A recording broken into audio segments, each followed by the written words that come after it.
Greetings everyone, my name is Raziel and today we are looking at Farith Redloss. Redloss is a warlord that went from being one of the worst Dark Angels warlords in the past to be one of the strongest Dark Angels warlords in the present. This is due to two things.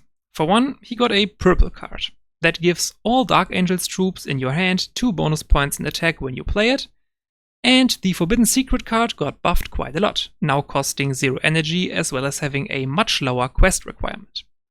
So today we are going to take a look at a deck combining both Redloss and the Forbidden Secret, just without the memeish approach of using all heals in the entire game this time.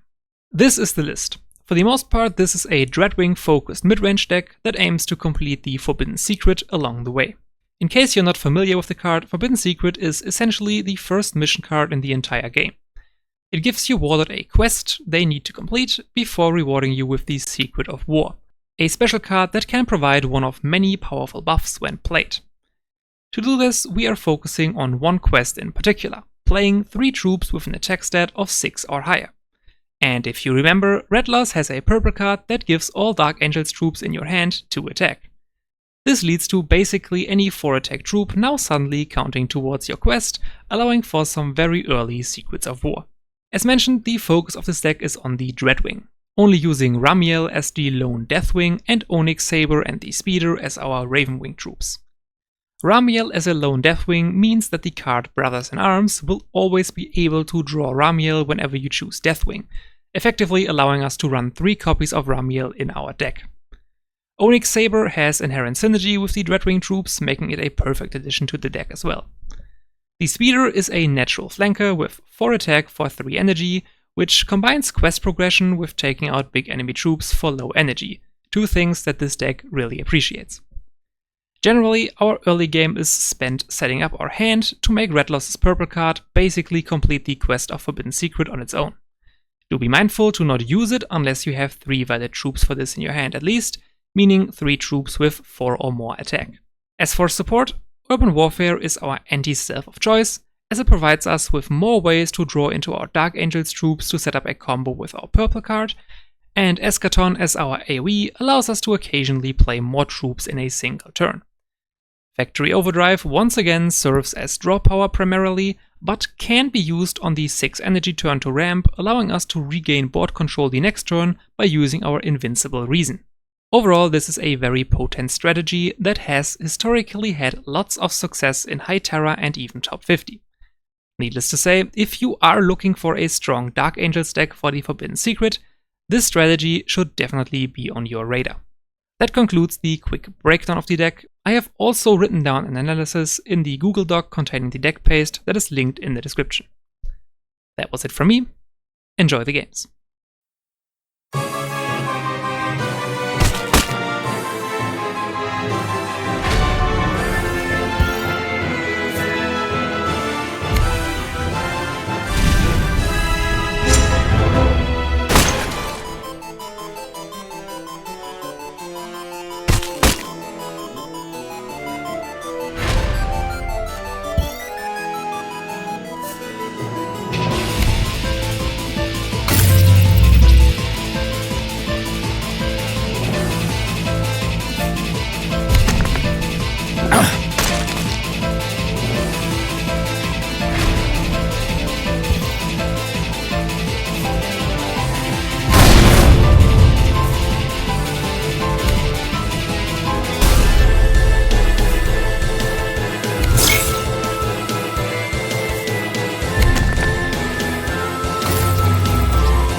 Huh!